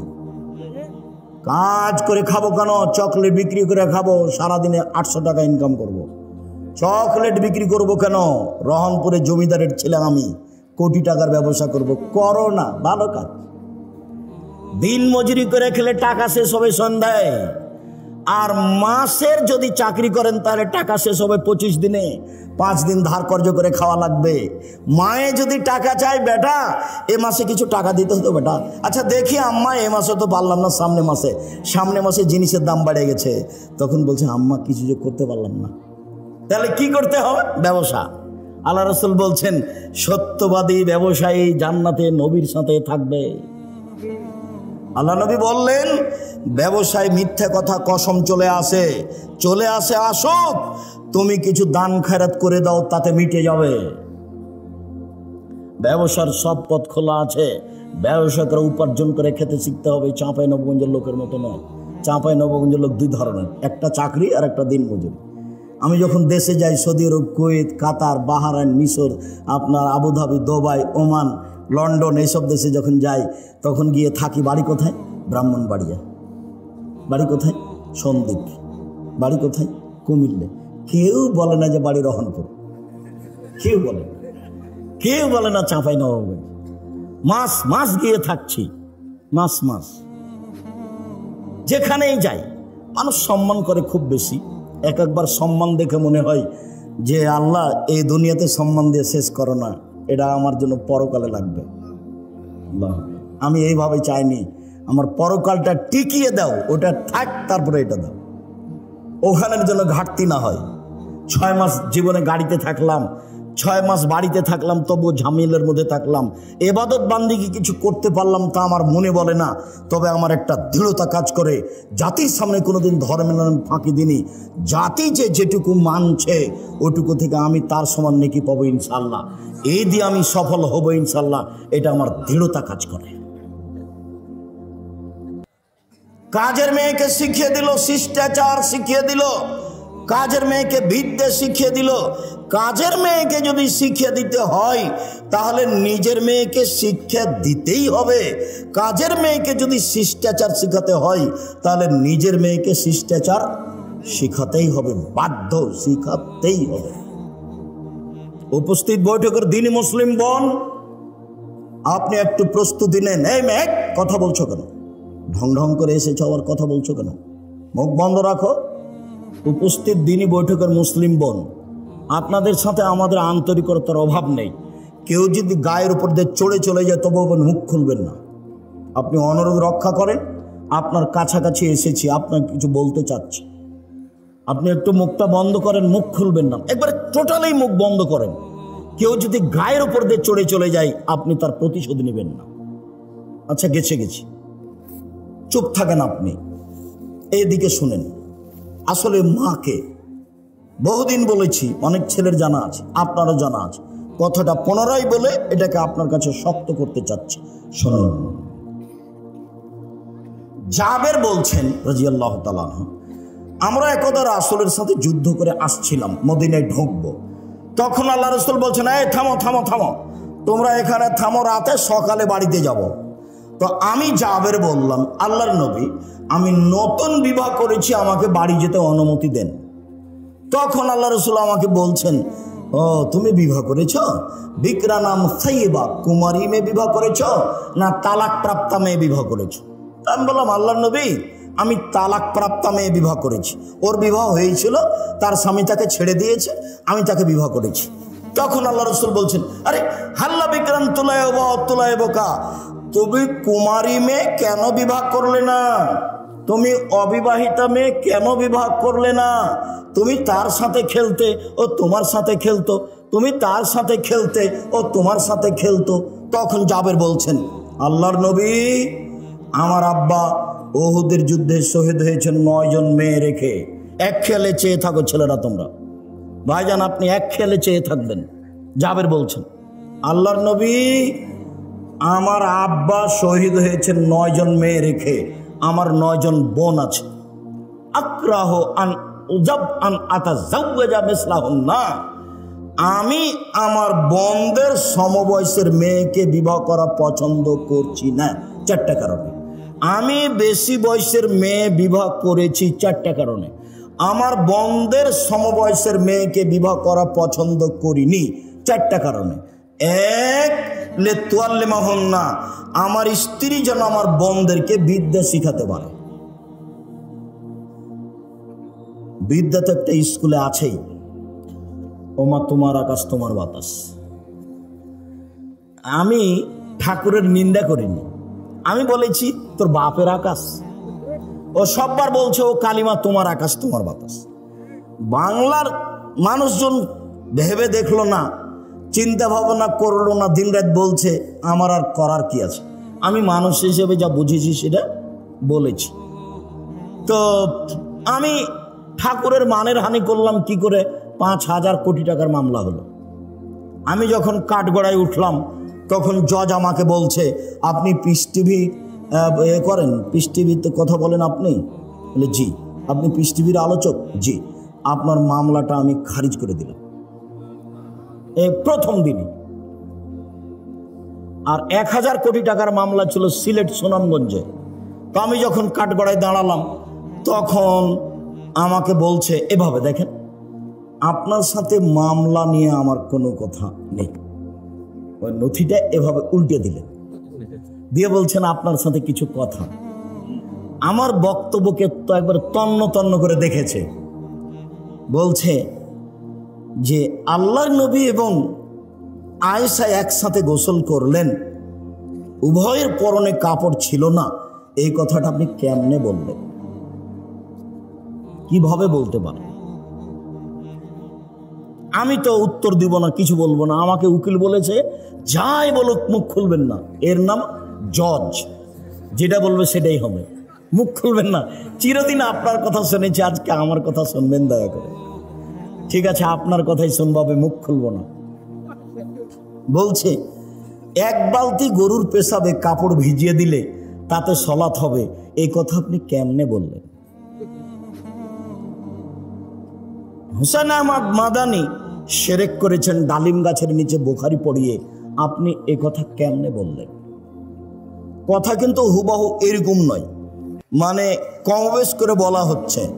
তো 16 মিনিট কথা বলার পরে একটানা 16 মিনিট কথা বললেন, আমি মুখ খুলিনি।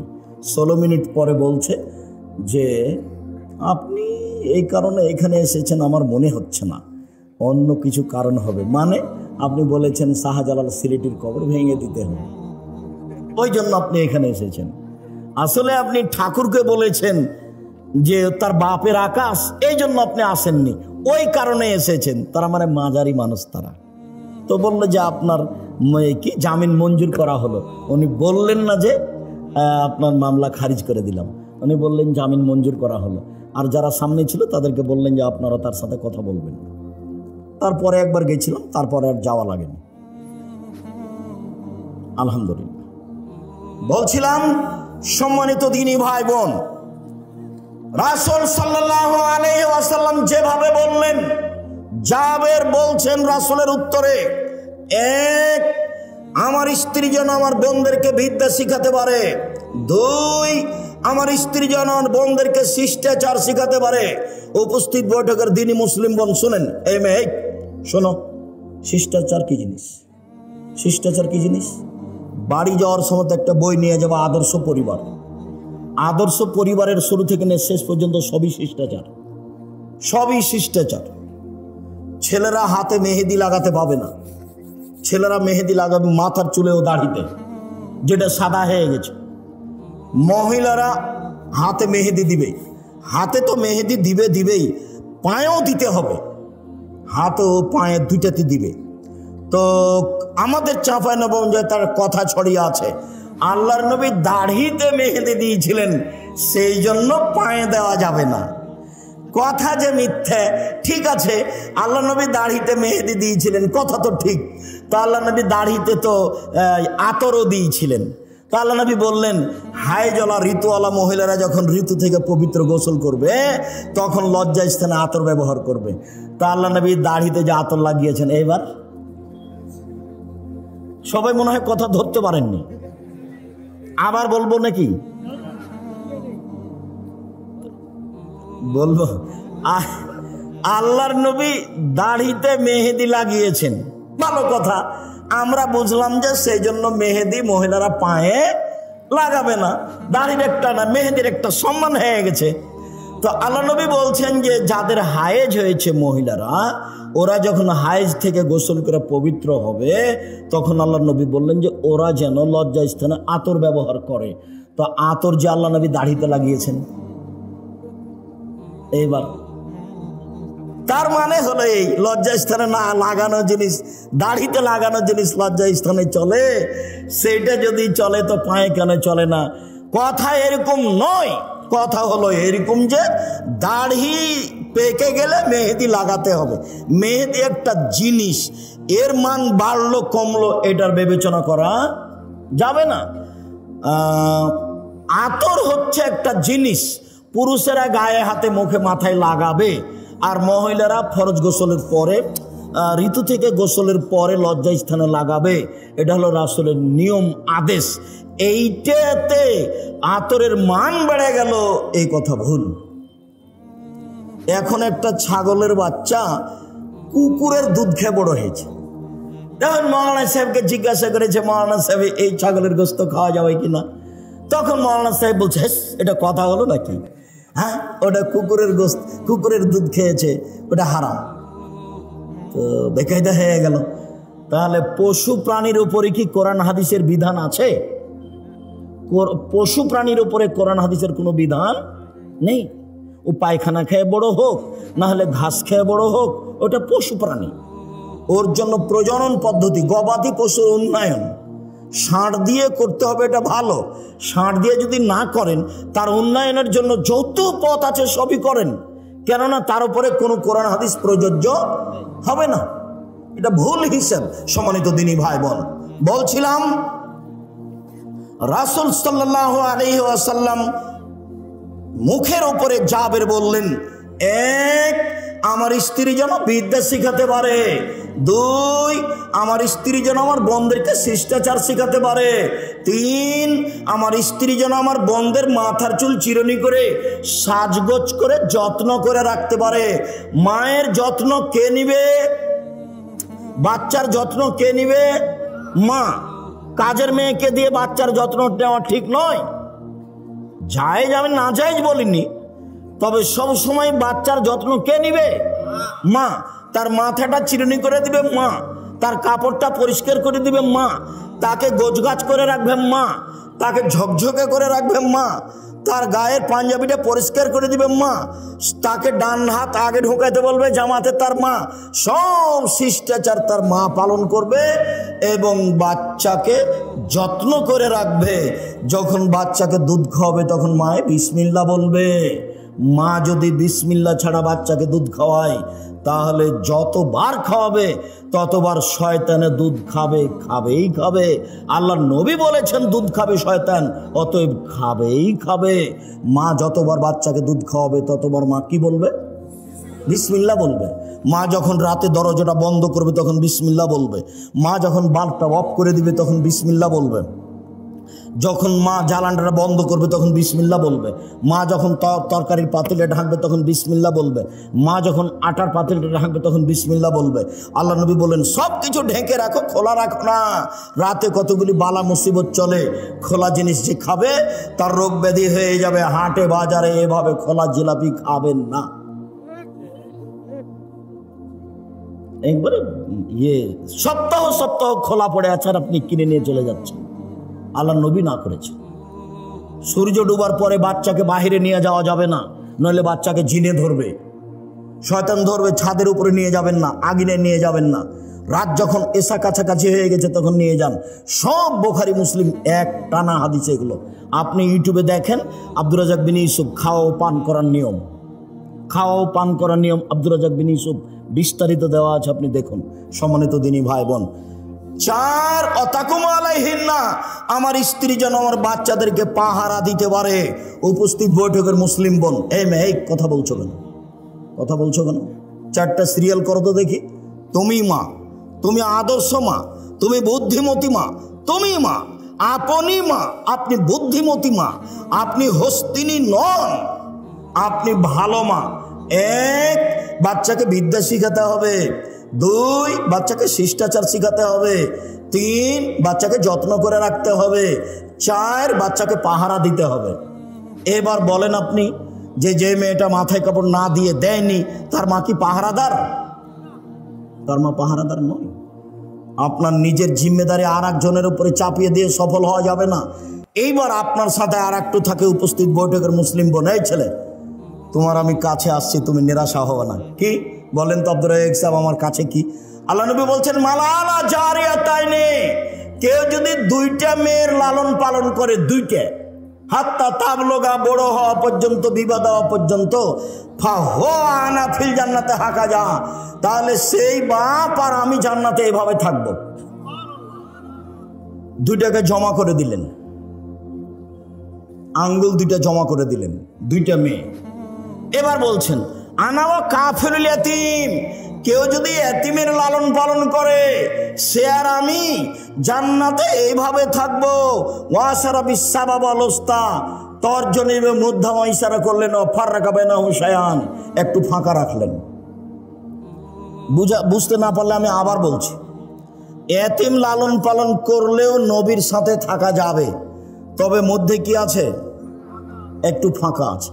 আর কেউ যদি 2টা বেটির লালন পালন করে, বিবাহ শাদী দিয়ে দেয়, তাহলে এই বাপ রাসূলের সাথে কিভাবে থাকবে? একসাথে। হাদিস সহিহ। আরেকটা বলি, আল্লাহ নবী বলছেন মানা আলা সালাসা বানাতিন, কেউ যদি 3টা মেয়ের লালন পালন করে, ওয়া আদাবাহুন্না, শিষ্টাচার শিখিয়ে দেয়, ওয়া আল্লামাহুন্না, বিদ্যা শিখিয়ে দেয়, ওয়া যাওয়াজাহুন্না, বিবাহ শাদী দিয়ে দেয়, আহসানা ইলাইহিন্না, তার সাথে সদাচরণ করে, একবারও বলে না এই তোর মুখ ভেঙে দেবো, এই তোর দাঁত খুলে দেবো, এই তোর স্বভাব খারাপ, এই তোকে এই করবো সেই করবো, একবারও বাপ মেয়েকে এভাবে বলে না। সব সময় আদর করে। চাঁপায় নৌমুজের ভাষাতে বলে আম্মু কি নিবা আম্মু, ওরে মাকে একদিন আম্মু বলেনি, একবারে বলে শেষ করছে। আচ্ছা ঠিক আছে বলেন, সমস্যা নেই, তবে মাকে ভুলে যাবেন না। আমার একটা পরামর্শ মনে রাখবেন, সালাম ফেরার পূর্বে কি বলবেন? রব্বির হামহুমা কামা রাব্বায়ানি সাগীরা। আর একটা কথা মধ্য বলে নি, যেটা ভারী আর এটা সহজ, সেটা হলো এই, একজন সাহাবী এসে বলছেন আল্লাহর নবী আমার পিতা মারা গেছেন, ও তারাকা মালান, টাকা পয়সা ছেড়ে গেছেন, অলাম ইউসিনি, আমাকে কোনো উপদেশ দিয়ে যাননি।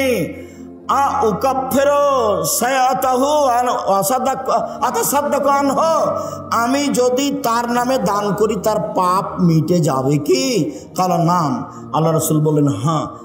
তিনি বললেন না বড় পাপ, তিনি বললেন না ছোট পাপ, তিনি বললেন তুমি দান করলে তোমার বাপের নামে তোমার বাপের পাপ মিটে যাবে। আল্লাহ নবী, আমার মা হঠাৎ মারা গেছেন, লাউ তাকাল্লামাত তাসাদ্দাকাত, আমার মা কথা বলতে পারলে দান করতেন, আমি যদি আমার মায়ের নামে দান করি ওয়ালাহা সাওয়াব, তার কি নেকি হবে? আর নাম। আল্লাহ রসুল বললেন হ্যাঁ। সব বুখারী মুসলিমের হাদিস। তাহলে মরা বাপ মায়ের নামে একটা থাকলো দুয়া আর একটা থাকলো দান। হজ করে বাপের উপকার করতে পারবেন না, রমজানের সিয়াম থেকে বাপের উপকার করতে পারবেন না, কোরআন তেলাওয়াত করে বাপের উপকার করতে পারবেন না, দিন মজুরি করে বাপের উপকার করতে পারবেন, দিন মজুরি করে। এই ছেলেরা, আপনারা একবারে চুপচাপ থাকবেন, আমি শেষের দিকে চলে এসেছি, আর কেউ উঠে গিয়ে পরিবেশ নষ্ট করবেন না। মনে হয় এটা একটা কোনো প্রতিষ্ঠানের সহযোগিতায় প্রোগ্রাম, তো আপনাদের কাছে ছেলেরা যাবে, 10 টাকা হোক, 20 টাকা হোক, 5 টাকা হোক, 50 টাকা হোক, ফিরিয়ে দিবেন না। আল্লাহ নবী বলেছেন যে যতটুকু দিবে তার ততটুকু পূর্ণ হয়ে যাবে, যতটুকু দিবে না তার ততটুকু ক্ষতি হয়ে যাবে। এই ছেলে, গেলে উঠবো না, আমি কাছাকাছি চলে এসেছি, আমার এই কথাকে তুমি মূল্যায়ন করো। উপস্থিত বৈঠকের মুসলিম বোন, আপনাকে এখানে আমি জরুরিভাবে বলছি যে আপনি 4টা কাজ করেন, আপনার জান্নাতের সব দরজা খোলা আছে। এই ছেলে, এই কথাটা শেষ হয়নি। 3টে মেয়ে যদি লালন পালন করো, এই ছেলে তোমার 2টা মেয়ে হয়েছে, সেজন্য তোমার চাচি বলছে কি করবি, কি করবি, 2টে মেয়ে হয়েছে কি করবি, ডিপিএস খুল। তার একটা মেয়ে হয়েছে, তো দাদিতে বলছে বউ তালাক দিয়ে দে, এই বউ ভালো নয়। আচ্ছা, দাদি এই কথা বললো, তো বউ কি করলো? দাদি তো বুঝলো না বউ কি করেছে, দোষ হলে তো তোমার দোষ। এখন আল্লাহর নবী কি বলছেন তোমার ব্যাপারে শোনো। তোমার মা তো বললো এই, দাদি বললো এই, আল্লাহ নবী বলছেন কেউ যদি 3টে মেয়ের লালন পালন করে তাহলে বিচারের মাঠে মেয়ে 3টে হবে অন্তরাল। এইদিকে দেখো, ওইদিকে আছে জাহান্নাম, ওইদিকে আছে জাহান্নাম, আর এদিকে থাকবে তার বাপ, আর মধ্যে থাকবে 3টে মেয়ে। যতক্ষণ পর্যন্ত বাপের জান্নাত ঘোষণা না হবে ততক্ষণ পর্যন্ত এই 3টে মেয়ে এখান থেকে সরবে না। বলছে কুন্নাল্লাহু সিতরান মিনান নারে, মেয়ে 3টি বাপের জন্য জাহান্নাম থেকে অন্তরাল হয়ে যাবে। যতক্ষণ পর্যন্ত বাপের জান্নাত ঘোষণা না হবে ততক্ষণ পর্যন্ত মেয়েরা এখান থেকে সরবে না। 10টা ছেলেকে যদি মাস্টার ডিগ্রি পাস করান 1 পয়সা লাভ নেই। আব্দুর রাজ্জাক সাহেব ছেলেকে পড়াবো কেন? জন্ম দিয়েছেন এই জন্য। শুধু পড়াবেন, জন্মের 7ম দিনে আঁকিকে দিতে হবে প্রয়োজনে ভিক্ষা করে। এত শক্ত করে বলছেন কেন? এই জন্য যে আঁকিকা হলো বাপের জিম্মেদারি। আঁকিকার সাথে কুরবানির কোনো সম্পর্ক নেই। কুরবানি হলো দামি পশু। কুরবানি মানে শিং আছে কিনা দেখো, কুরবানি মানে ডেঁটেছি কিনা দেখো, কুরবানি মানে কান ঠিক আছে কিনা দেখো, কুরবানি মানে খুর ঠিক আছে কিনা দেখো, কুরবানি মানে শিং ঠিক আছে কিনা দেখো, কুরবানি মানে মোটা তাজা কিনা দেখো। নেকির কাজ, আকিকা নেকির কাজ নয়, বাপের জিম্মেদারি। 7ম দিনের দিন করতে হবে, কানা হোক, ল্যাংড়া হোক, টেরা হোক, 500 টাকা দামের হোক, 2 বছরের হোক, 2 মাসের হোক, দিতেই হবে। প্রয়োজনে ভিক্ষা করে আকিকা দিতে হবে। 7ম দিনের দিন নাম রাখতে হবে, ছাগল জবে করতে হবে, মাথা নেড়ে করতে হবে, চুল সমপরিমাণ রূপা দান করতে হবে। 1 নাম রাখতে হবে। 2 ছেলের জন্য 2টা, মেয়ের জন্য 1টা, ছাগল ছাগি ভেড়া ভেড়ি দম্বা দম্বি জবে করতে হবে। 3 মাথা নেড়ে করতে হবে। ডাক্তার বলেছে দেরি করেন, দেরি নয়। নবী বলেছেন 7 দিনের দিন মাথা নেড়ে করতে হবে। 4 চুল সমপরিমাণ রূপা মূল্য দান করতে হবে। বাপের জিম্মেদারি, খাতনা দিতে হবে, অনুষ্ঠান করতে হবে না। খাতনা দিতে হবে, অনুষ্ঠান করতে হবে না। আকিকা অনুষ্ঠান করা যায়, কিভাবে করব? আপনি যে বলছেন গরু আকিকা দেওয়া যাবে না, আরে গরু আগের দিন জবাই করেন না, 6 তারিখে 3-4টা গরু জবাই করে দেন নাকি ভাইজান?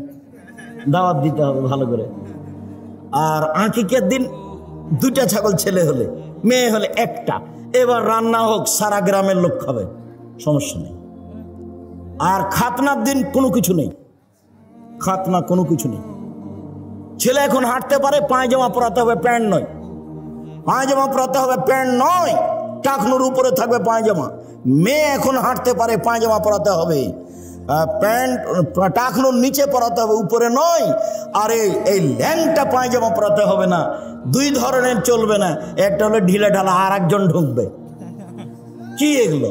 আর একটা হলো চিপা চাপা, পায়ের সাথে লেগে আছে, সব নোংরামি, সব বেহায়া। এই ছেলে, একটা কথা মনে পড়লো, আল্লাহর নবী জাতির সামনে আফসোস করে বলেছেন, পৃথিবীর মানুষ শুনে রেখো, আমার উম্মত ইহুদি খ্রিস্টানের সাথে মিশে যাবে, চাল চলনে, কথাবার্তাতে, কৃষ্টি কালচারে, পোশাক পাতিতে, লেনদেনে আমার উম্মত ইহুদি খ্রিস্টানদের সাথে মিশে যাবে। এইভাবে ডান হাতের বিঘত যেমন বাম হাতে সমান সমান সমান মিশে যাবে, ডান পায়ের জুতা যেমন বাম পায়ের সমান সমান সমান মিশে যাবে, কৃষ্টি কালচারে সমান সমান মিশে যাবে, নিয়ম নীতিতে সমান সমান মিশে যাবে, আদব কায়দাতে সমান সমান মিশে যাবে, বেহায়াইতে। এরপরে নিচে নামতে লাগলেন ভাষার, নিচে নামতে নামতে নামতে বলছেন, ইহুদি খ্রিস্টান যদি মায়ের সাথে জেনা করে থাকে, আমার উম্মত করবে। কথা কি আমি বুঝাতে পেরেছি? এই ছেলে, তোমার মাথার চুলটা এরকম কেন? নিচের দিক চাঁচা আছে কেন? আমি লন্ডনে জুমার দিন জুমার খুতবা থেকে নিচে নামছি, তখন একটা লোক বলছে আমার ছেলের জন্য একটু দোয়া করবেন। তো ছেলেটা আমার পাশে নিয়ে এসেছে। আমি আবার ছাত্র জীবনে বলতাম, এই যারা মাথার চুল ছাড়তে শিখো, আমার মাথা যেটা শেখো, আমার মাথার চুল এইভাবে গেলে কি আর এইভাবে গেলে কি, ওই আমি কোনোদিন হিসাব করিনি। আমার এক ক্লাসমেট পাঞ্জাবি ক্যালেন্ডার আয়রন করা ছাড়া গায়ে দিত না, সালিমউদ্দিন ডাহবি ভাগালপুরি। তো দোয়া করার জন্য নিয়ে এসেছে, নিচের দিকে নামছি, তো ছেলের মাথার চুল এই তোমার মতো করে কাটা আছে। এভাবে কেন?